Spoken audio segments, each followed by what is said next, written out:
Buenas noches a todos, gracias por acercarse. Bueno, hoy continuamos con una charla más del ciclo de debate y formación política que iniciamos a principio de año. Agradecerle puntualmente al intendente San Antonio Areco, Francisco Brañona, por acompañarnos, a la senadora Marina Moretti.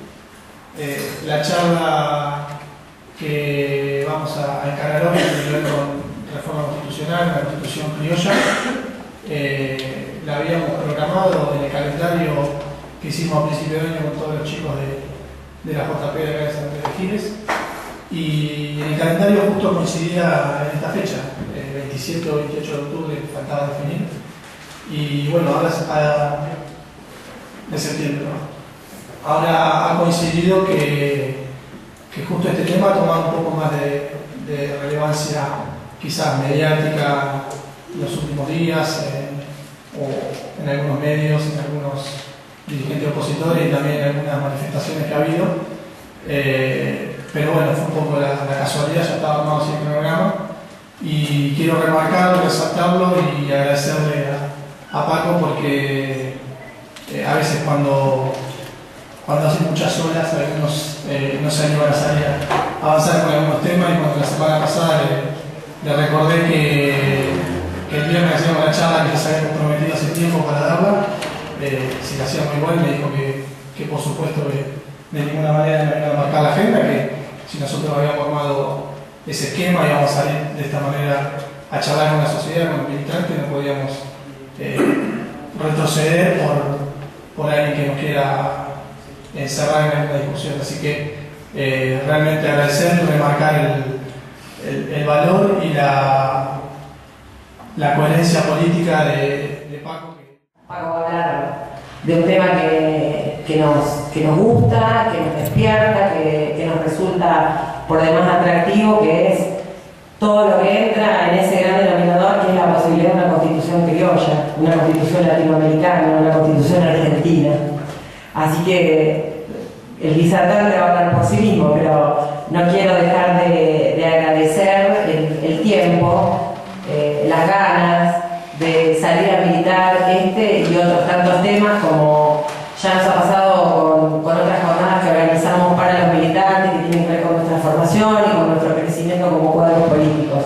Lo digo porque no es tan sencillo ser intendente, trabajar 14, 15 horas por día y después un viernes a la noche venir acá a charlar con nosotros.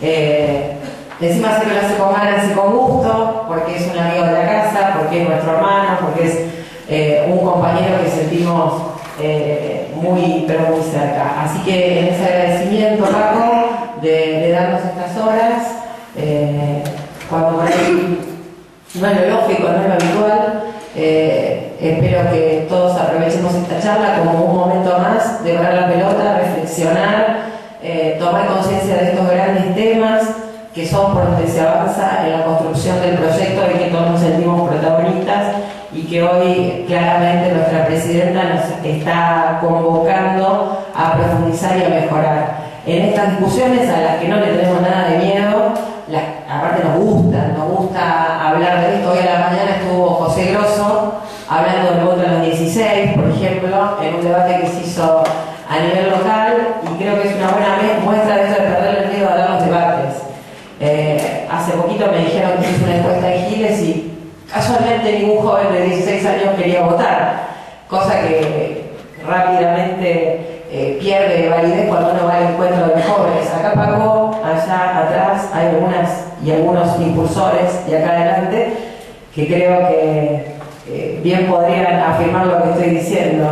Es decir, si se trata de profundizar derechos, si se trata de ampliar las barreras de lo posible, como viene mostrando este proyecto, hablar y pensar en una constitución de los argentinos, de los latinoamericanos, es parte de lo que nosotros como protagonistas de esta historia tenemos que dar. Así que gracias otra vez y nada más. Gracias. Es muy bueno que podamos discutir los temas, es muy bueno que podamos hablarlos, que podamos tener este tipo de reuniones y que los puntos a tratar sean las grandes cuestiones de fondo que nos preocupan de la vida argentina, y no solamente las discusiones coyunturales a las que a veces nos quieren llevar los medios de comunicación y que terminan siempre en enriedos, en divisiones, en posturas antagónicas, donde la sociedad argentina ha sufrido muchísimo y nosotros también muchas veces lo vivimos en carne propia en cada una de nuestras comunidades. Entonces creo que la mejor manera de combatir democráticamente esos intentos de dividirnos, de ponernos en veredas opuestas a una sociedad por pensar diferente, la manera conducente de darle pelea a eso es justamente plantear los debates, que podamos discutirlo. Y en eso estoy absolutamente convencido que este gobierno es, sin lugar a dudas, uno de los gobiernos más democráticos, si no el más, que ha tenido la historia argentina. ¿Y por qué lo digo? Porque por un lado tiene la fuerza de la convicción de las posiciones que sostiene y que defiende, de las políticas que lleva adelante y de las ideas y pensamientos que son el motor de este gobierno, porque sin lugar a dudas estamos en presencia de un estilo político donde lo que prima es la convicción, donde lo que prima es estar absolutamente convencido de tomar determinado rumbo, se fundamenta, se explicita y se encamina la acción hacia ese lugar. Y eso para la política es magnífico, es extraordinario y mucho más para los militantes y muchísimo más para la juventud, que cuando se toman decisiones, poder observar que esas decisiones no se toman para modificar una situación de la realidad actual o de la coyuntura que quizás esté jugando en contra, entonces reacciono de esta manera, tomando una decisión política para poder encaminar el rumbo y que me vaya un poquito mejor. Algo que estamos absolutamente acostumbrados a ver, por lo menos en nuestra generación fue muy así. La política de los 90 tenía mucho que ver con ver de qué manera uno se acomodaba mejor a la realidad que era, como dice la presidenta, una realidad virtual que imponían los medios. No hemos tenido nunca un referente internacional, luego de Perón, como Cristina, mucho más, en este caso que Néstor, en cuanto a su posición en materia internacional, con la claridad de conceptos irrebatibles acerca de todas las cuestiones internacionales. Malvinas, la posición de la Argentina y de los países latinoamericanos en el grupo de los 77, el G20, Argentina hoy tiene una silla trascendental en el G20, el grupo de los 20 países más poderosos del mundo, lo que sería la clase media de las naciones, que son importantísimas a la hora de tomar decisiones de política internacional. Que, si ustedes leyeron a Perón, saben que la verdadera política es la política internacional, de ahí viene todo lo demás.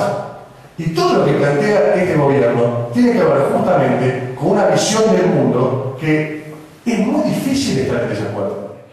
La Constitución argentina forma parte de eso.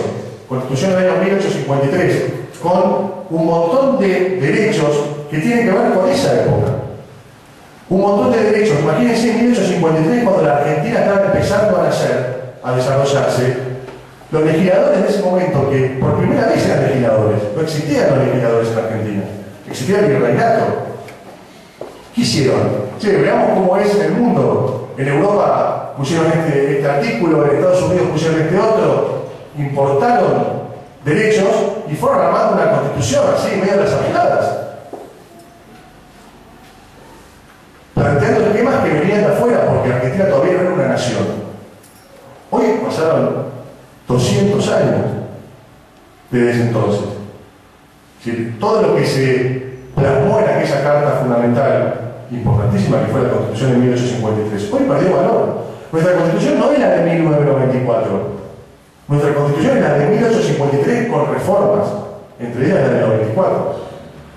Entonces, todo esto estas grandes conquistas que hemos tenido en los últimos tiempos, que son revolucionarias en sentido cultural, porque esto fue una revolución cultural, no pueden pasar inadvertidas, no pueden pasar desapercibidas. Todo esto que hablamos en este tramo de la charla, de lo que hizo Néstor Kirchner, cómo se plantó ante los poderosos, cómo recuperamos la patria, cómo entre el ALCA, que era el Acuerdo de Libre Comercio de las Américas, impuesto por Estados Unidos, en acuerdo con el resto de los líderes latinoamericanos, nos opusimos y conformamos la UNASUR y volvimos a poner en la agenda la posibilidad de tener una patria grande latinoamericana con un banco latinoamericano, con un parlamento latinoamericano, la ampliación del Mercosur. Todo eso es nuevo, es novedoso. Hablando de los grandes temas. Y los nuevos derechos, asignación universal por hijo, no puede estar dependiendo solamente de una ley. Y hemos escuchado a un senador como Ernesto Sanz y a un funcionario del macrismo como Esteban Bullrich diciendo que la asignación universal forma parte del fracaso de la política. Es decir, que no es muy alocado que podamos pensar que a alguien se le pueda ocurrir eliminar la asignación universal por hijo. No es muy alocado porque ya lo están diciendo además. No es muy alocado que se pueda plantear nuevamente el sistema jubilatorio parecido al que teníamos con las AFP. No es alocado. Puede venir perfectamente algún sector político que hoy plantee ¿por qué tenemos que ser solidarios con los que nunca han aportado? Puede pasar eso. Perfectamente puede pasar. Así como pasa cuando se plantea un proyecto de ley donde se le pide a determinados proyectos inmobiliarios que sea una parte de la tierra para poder hacer políticas de vivienda y garantizar el acceso a la tierra. ¿Cuál fue la reacción? Se viene el terror, se viene el autoritarismo kirchnerista. ¿Alguna política más equitativa que esa? Que pedirle a un sector que está generando un plus valor a su tierra porque lo va a subdividir, porque va a poder generar recursos a través de esa subdivisión que el Estado le va a prestar los servicios, que entregue una parte de eso para poder ser solidario con el resto de los habitantes. Sin embargo, se opone como si eso fuera un avasallamiento institucional, una falta de diálogo, una falta de consensos. Entonces, todas estas conquistas, ley de medios, todas las que hemos ido hablando, sustitución de importaciones, desendeudamiento, todas esas medidas perfectamente pueden volver hacia atrás. Por eso nosotros creemos que la política que se ha instaurado en este gobierno, que es la política de debatir, la política de gobernar a través de la decisión de las mayorías, porque lo único que falta es que ahora nos quieran decir que nosotros violentamos a las minorías, como me dijeron en ese mismo panel de idea un gran constitucionalista. Yo planteé, pero señores, si acá la porción más importante de la población quiere votar de nuevo a Cristina, ¿por qué la vamos a proscribir? Podemos estar de acuerdo o no si eso es bueno para el recambio, para la alternancia. Eso puede ser una discusión teórica muy interesante. Pero si la mayoría de la población quisiera votar nuevamente a Cristina, ¿por qué la vamos a proscribir? Y que tienen que ver con la evolución y la madurez que ha desarrollado la Argentina luego de 200 años. Donde hoy ya no necesitamos importar instituciones de afuera. Hoy no necesitamos que nos diga Estados Unidos cómo se hace una constitución, como sucedió en el 53. Porque en 1853 Estados Unidos ya tenía 70 años de constitución.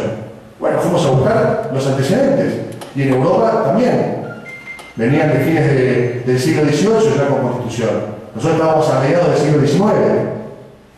Pero hoy no necesitamos copiar otras constituciones, otros institutos.